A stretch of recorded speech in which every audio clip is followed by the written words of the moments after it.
Pangeran Diponegoro adalah salah satu pahlawan yang berjasa bagi Indonesia.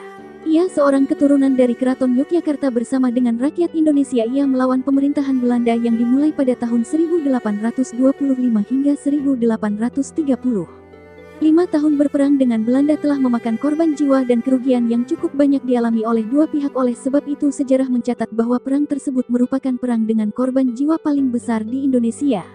Pangeran Diponegoro lahir pada tanggal 11 November di Yogyakarta. Ia adalah putra pertama dari Hamengkubuwono III yang pada saat itu menjabat sebagai raja ketiga di Kesultanan Yogyakarta. Ibunya bernama R.A. Mangkarawati, seorang garwa ampeyan istri selir yang berasal dari Pacitan. Pangeran Diponegoro mempunyai nama asli, yaitu Bendara Raden Mas Antowirya. Ia pernah menolak tawaran dari Sultan Hamengkubuwono III untuk mengangkatnya sebagai raja di Kesultanan Yogyakarta. Salah satu alasannya menolak tawaran tersebut adalah mengingat ibunya bukanlah permaisuri istri raja yang pertama. Walaupun merupakan keturunan ningrat, Diponegoro lebih suka pada kehidupan yang merakyat sehingga membuatnya lebih suka tinggal di Tegalrejo yang merupakan tempat tinggal dari Eyang Buyut putrinya, permaisuri dari Sultan Hamengkubuwono I, Gusti Kangjeng Ratu Tegalrejo daripada di keraton. Perang Diponegoro tahun 1825 sampai tahun 1830. Perang Diponegoro merupakan salah satu pertempuran terbesar yang pernah dialami oleh Belanda selama menjajah di Indonesia. Peperangan ini melibatkan seluruh wilayah Jawa, maka disebutlah perang ini sebagai Perang Jawa. Salah satu faktor kuat yang mempengaruhi terjadinya Perang Diponegoro adalah saat pihak Belanda memasang patok di tanah milik Diponegoro di desa Tegalrejo. Setelah kekalahan Belanda dalam Perang Napoleon di Eropa, pemerintah Belanda yang berada dalam kesulitan ekonomi berusaha menutup kekosongan keuangan mereka dengan memberlakukan pajak di wilayah jajahannya, termasuk di Hindia Belanda Indonesia. Belanda juga melakukan monopoli perdagangan untuk memaksimalkan keuntungan. Pajak dan praktek monopoli tersebut yang dilakukan oleh Belanda membuat rakyat Indonesia menderita. Tidak hanya itu, untuk memperkuat kekuasaan dan perekonomiannya, Belanda mulai berusaha untuk menguasai kerajaan-kerajaan di Nusantara, salah satu di antaranya adalah Kerajaan Yogyakarta. Ketika Sultan Hamengkubuwono IV wafat, kemenakannya, Sultan Hamengkubuwono V yang baru berusia 3 tahun, diangkat sebagai Raja Kesultanan sehingga membuat pemerintahan pada waktu itu dipegang oleh Patih Danureja bersama Residen Belanda. Pangeran Diponegoro memulai pemberontakannya terhadap keraton karena Patih Danurejo sangat mudah dipengaruhi dan tunduk kepada Belanda. Belanda banyak mengubah susunan tata cara kehidupan di keraton. Sejak saat itulah pemberontakan dilakukan oleh Diponegoro karena ia menganggap bahwa Belanda tidak menghargai adat istiadat setempat dan menarik pajak kepada masyarakat setempat untuk kepentingan pihak Belanda.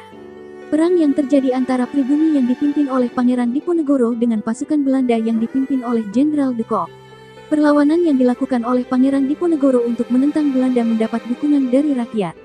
Atas saran dari pamannya, ia membuat sebuah markas di Gua Selarong. Semenjak saat itu, ia mulai menyatakan untuk perang melawan Belanda. Perang Sabil itulah nama perlawanan dari Diponegoro yang mempunyai maksud perlawanan menghadapi kaum kafir. Perang Sabil membawa pengaruh sampai luas hingga ke wilayah Jawa. Salah satu seorang tokoh agama di Surakarta, Kiai Maja, ikut bergabung dengan pasukan Diponegoro di Gua Selarong. Perjuangannya mendapat dukungan dari Sunan Pakubuwana ke-6 dan Raden Tumenggung Prawiradikdaya Bupati Gagatan. Belanda juga melakukan sayembara untuk penangkapan Pangeran Diponegoro, yang dimana siapa yang dapat menangkap Pangeran Diponegoro akan diberi hadiah oleh Belanda mengingat saat peperangan yang dimulai pada tahun 1825 hingga 1830 tersebut beliau sering berpindah-pindah tempat. Pada tahun 1827, Belanda melakukan penyerangan terhadap Diponegoro dengan menggunakan sistem benteng sehingga pasukan Diponegoro terjepit. Pada tahun 1829, Kiai Maja, pemimpin spiritual pemberontakan, ditangkap.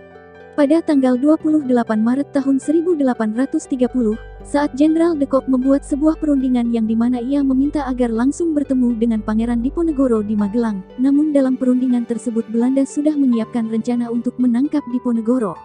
Beliau menyatakan bersedia menyerahkan diri dengan syarat sisa anggotanya dilepaskan. Diponegoro mengalami pengasingan selama beberapa kali mulai dari Ungaran, Batavia, Manado, hingga Makassar. Pada tanggal 8 Januari tahun 1855, beliau meninggal dunia di Benteng Rotterdam.